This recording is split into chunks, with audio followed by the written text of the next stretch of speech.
In my comment section, I was asked a great question not that long ago. It was, if Sauron was responsible for the downfall of Númenor, then why did the Black Númenórean successor states in Middle-earth choose to follow him? Shouldn't they have been angry at him for what he did? Shouldn't they have been opposed to him?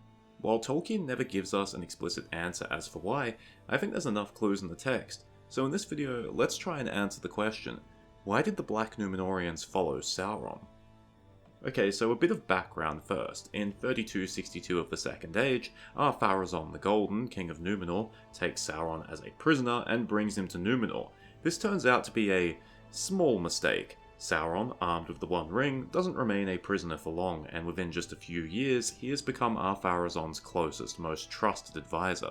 From this position, Sauron gets to work corrupting the Númenóreans, turning them even further from the Valar, and convincing most of them to turn to the worship of Morgoth. The Númenóreans begin to practice slavery, human sacrifice, and Ar-Pharazôn becomes the greatest tyrant the world has seen since Morgoth. But Ar-Pharazôn is a mortal man, and he is getting older. Sauron takes advantage of this, telling Ar-Pharazôn that he can attain immortality if he takes over the Undying Lands, Valinor. This of course is a lie, and Sauron actually intends for Ar-Pharazôn to be destroyed so he can get vengeance for his earlier humiliation. Ar-Pharazôn doesn't know this and begins assembling the greatest fleet and army the world has ever seen.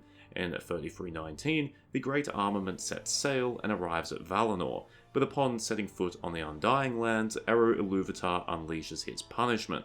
Ar-Pharazôn and his army are buried beneath the hills, and Númenor is pulled into the abyss, destroying everyone and everything on it. There were survivors. Famously, Elendil and his two sons, Isildur and Anarion, would land in Middle-earth and found the realms in exile amongst the faithful colonies there, Arnor and Gondor. But further to the south, there were more Númenórean domains, colonies such as Umbar, which were controlled by the King's Men, the Númenóreans who had been loyal to Ar-Pharazôn, and by extension, Sauron. Yet instead of rising up against Sauron for being ultimately responsible for the destruction of their homeland, the King's Men instead became the Black Númenóreans and remained loyal to Sauron, serving in his armies during the War of the Last Alliance. Even thousands of years later, at the end of the Third Age, Black Númenóreans were amongst Sauron's greatest servants. So, why? I think there's a few reasons for this, and they all probably have a little bit of truth to them. The first is that the Black Númenóreans likely weren't totally aware of Sauron's role in the destruction of their homeland.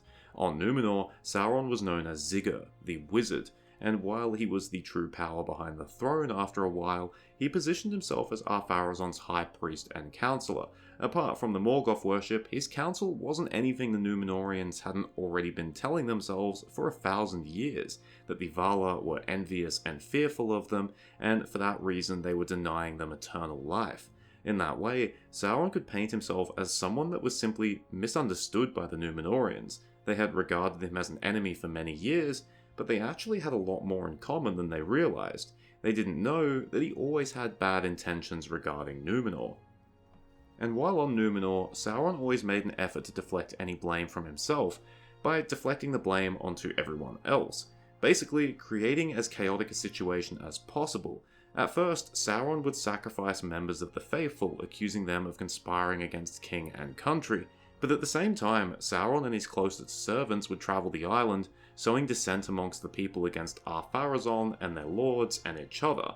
So basically, even if Númenóreans were unhappy with what was going on, whatever that may be, the blame for that would be placed on Ar-Pharazôn rather than this mysterious Ziggur. So it's not a stretch to imagine that after Númenor was destroyed, many of the Black Númenóreans blamed Ar-Pharazôn himself for committing such a folly. It's also worth mentioning that the colonies of the King's Men probably weren't overly aware of the activities of Sauron on Númenor, owing to the distance. All they would have known is that Ar-Pharazôn sailed off, didn't come back, and Númenor was destroyed shortly afterwards. If they did not blame Ar-Pharazôn himself, they naturally would have blamed the Valar who they considered enemies by this point, and by extension, that would have further increased their hatred of the faithful Númenóreans and the Elves. And who else hated the faithful and the Elves? Sauron. Now bereft of the support of their home island, it makes sense that the Black Númenóreans would have aligned with him against their enemies. The second reason paints the Black Númenóreans as far less naive and simply more evil. It's that they had some idea that Sauron was responsible, but they simply didn't care because they were already resolute in their service to him. As I mentioned before, Sauron was always trying to undermine Ar-Pharazôn even as he feigned loyalty to him, and the way he did this was by gathering Númenóreans into his own personal service. This was actually quite easy for him. When Sauron had wormed his way into being Ar-Pharazôn's closest advisor, other members of Númenor's ruling council then tried to get close to Sauron because they believed it was a way to win the king's favour. It's certainly not a stretch to imagine that some of these councillors then ended up more loyal to Sauron than they were to Ar-Pharazôn.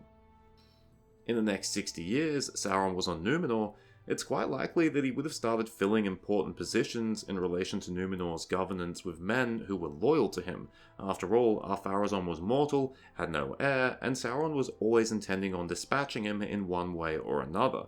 By making Númenor, and by extension its colonies on Middle-earth loyal to him, it was a way to ensure that there would be no uprising when Ar-Pharazôn was no longer in the picture. So when Númenor was destroyed, the colonies of the King's Men may have been ruled by men who were more loyal to Sauron than they were to Númenor itself, so it makes sense that they would then throw their lot in with Sauron. Two examples we have of this are the Black Númenórean lords, Herimor and Fuinor, who were Sauron loyalists who ruled over the lands of Harad around the time of the War of the Last Alliance. Finally, from their perspective, the Black Númenóreans might not have really had a choice in aligning with Sauron.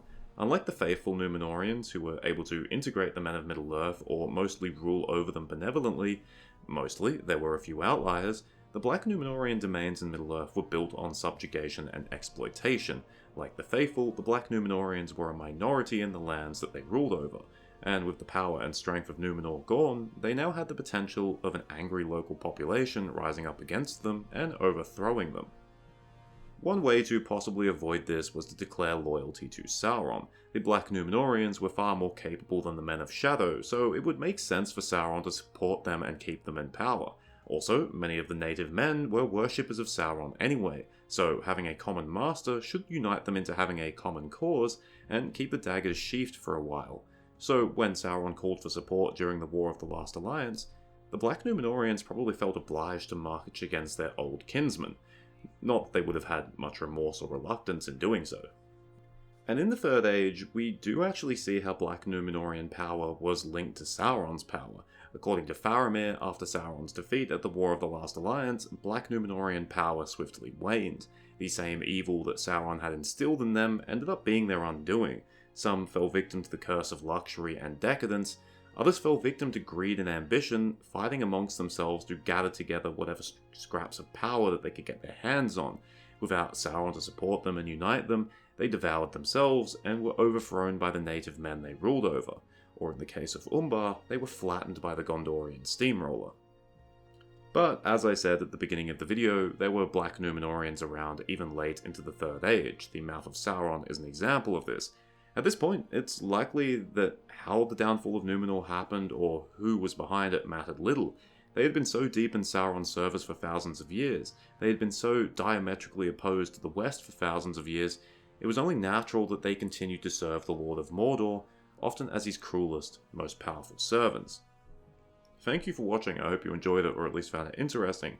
As I've said before, Black Númenóreans are one of my favourite parts of Tolkien's lore, so I'll take any chance I can get to talk about them. So thank you to whoever made that comment. I should have written down your username, but I'm sure you know who you are. Cheers, farewell, and remember, if the human sacrifice only started once the evil wizard showed up on your island, he probably has something to do with it, and you shouldn't trust that guy.